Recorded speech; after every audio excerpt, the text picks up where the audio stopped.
बंगाल के मुर्शिदाबाद में वक्फ बिल के विरोध के नाम पर जो कुछ हो रहा है वो सबके सामने है। कैसे कट्टरपंथियों की भीड़ सड़कों पर बवाल काट रही है। हिंसा की आग में झुलस रहे बंगाल के इस जिले में हिंदुओं को निशाने पर लिया जा रहा है। हंगामा कर रहे प्रदर्शनकारी फिलिस्तीन का झंडा लेकर सड़क पर आने वाली हर चीज पर हमला कर रहे हैं और ऐसे ऐसे नारे लगा रहे हैं कि हिंदू खौफ में आ जाएं। बंगाल से आने वाली तस्वीरें बेहद खौफनाक हैं।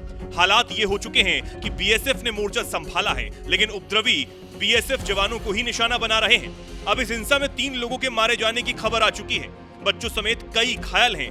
150 से ज्यादा हिंसा करने वालों को गिरफ्तार भी कर लिया गया है। कुछ ये हाल बंगाल का है। वहीं अब चलिए नेपाल भी आपको लेकर चलते हैं, जहां राजशाही वापसी लाने और फिर से नेपाल को हिंदू राष्ट्र बनाने की मांग जोर पकड़ रही है। राजधानी काठमांडू समेत कई जगहों पर प्रदर्शन हो रहे हैं, लेकिन शांतिपूर्ण ढंग से।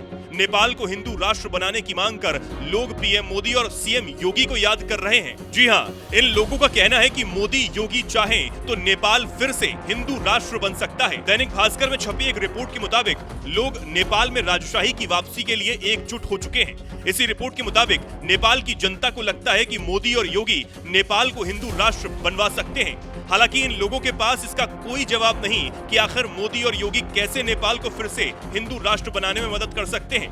मोदी और योगी का नाम लेकर इन लोगों का कहना है कि नेपाल को बचाना है तो उसे वापस हिंदू राष्ट्र बनाना होगा।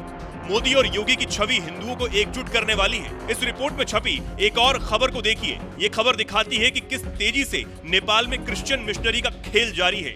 क्रिश्चियन मिशनरी बड़े स्तर पर हिंदुओं को ईसाई बना रहे हैं, लेकिन विश्व हिंदू महासंघ ऐसे मिशनरियों को एक्सपोज कर बड़े पैमाने पर इनके खिलाफ अभियान चला रही है।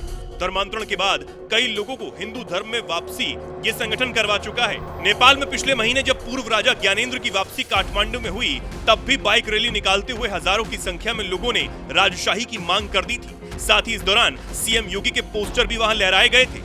जिस नेपाल में हिंदू आबादी 81% है, वहां भी हिंदुओं के खिलाफ साजिश रची जा रही है। 2008 तक ये देश दुनिया का इकलौता हिंदू राष्ट्र हुआ करता था। इसी साल राजा का शासन खत्म होने के बाद ये सेकुलर होता चला गया।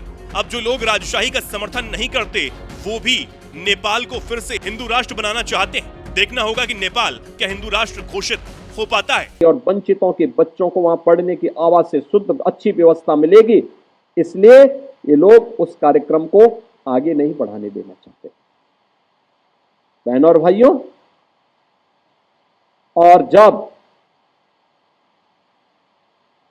इन मुद्दों की ओर से जनता का ध्यान हटाने के लिए आज कांग्रेस हो या समाजवादी पार्टी, ये राष्ट्र नायकों के अपमान पर उतारू हो चुकी है।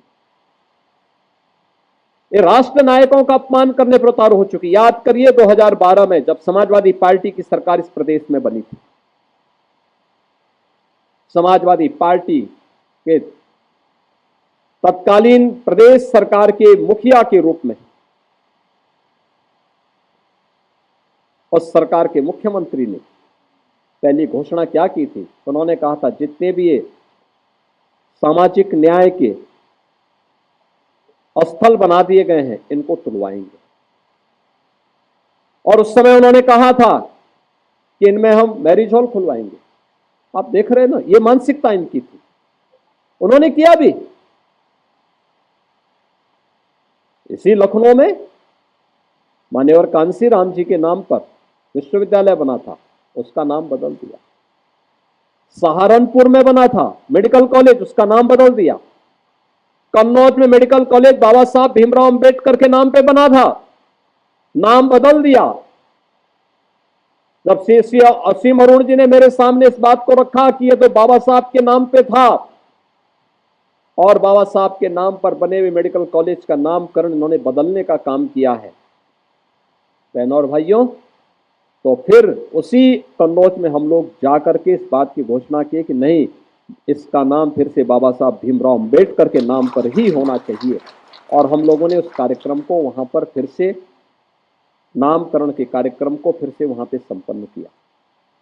बहनों और भाइयों,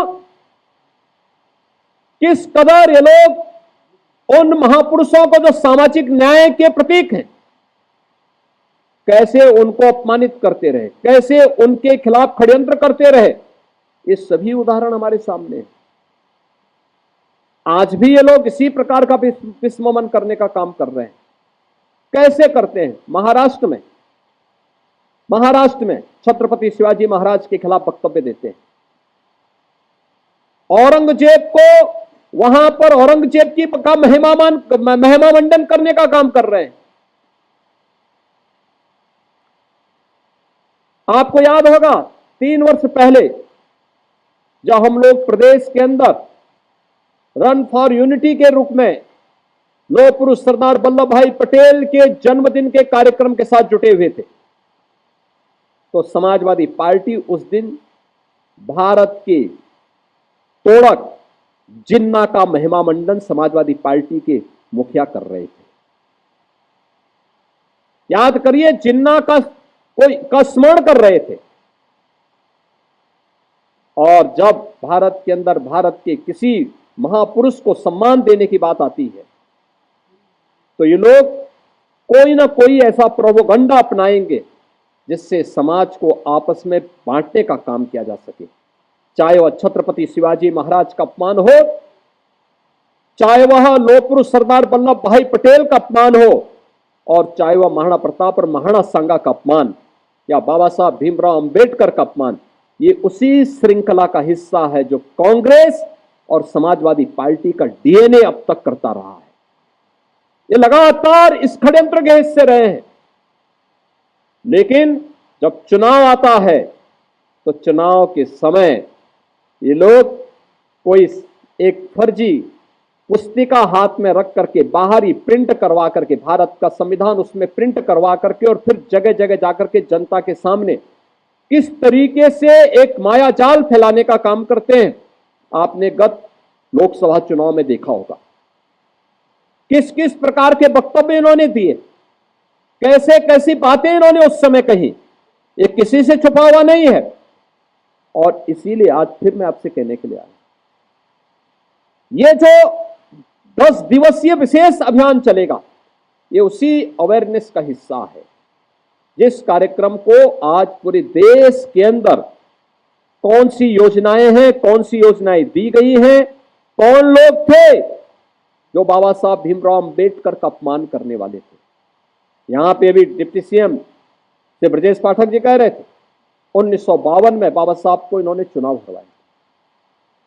बाबा साहब की जो संसदीय सीट थी उसके एक बड़े भाग को, जहां से वे चुनाव जीत सकते थे, हिंदू बाहुल्य क्षेत्र था, उसको काट करके पाकिस्तान की तरफ भेजने का, पाकिस्तान को दे दिया गया। इन्होंने यह भी साजिश कही कि बाद में बाबा साहब को 1952 का पहला चुनाव, आम चुनाव जब हुआ था, उसमें भी इन्होंने हराने का काम किया था। 78,000 से अधिक वोट गिनती से बाहर कर दिए गए थे, जिससे बाबा साहब चुनाव पराजित हुए। 1954 का उपचुनाव जब बाबा साहब फिर से संसद में जाने को तैयार हुए, तब भी इन्होंने बाबा साहब को संसद में जाने से रोकने के लिए उनके निजी सहायक को तोड़ करके, काजोलकर को तोड़ करके उन्हें उनके खिलाफ लड़ाया, और स्वयं उस समय के प्रधानमंत्री पंडित नेहरू स्वयं बाबा साहब के खिलाफ प्रचार के लिए गए और उन्हें फिर से वहां परास्त करवाया। अंततः बाबा साहब के लिए पुणे की सीट हिंदू महासभा के एक सदस्य ने छोड़ी और फिर बाबा साहब फिर संसद में जा पाए। बहनों और भाइयों, ये कांग्रेस या समाजवादी पार्टी ये हमेशा देश तोड़क तत्वों के साथ खड़ी रही है। संविधान के प्रियम्बल में तक इन्होंने संशोधन कर दिया।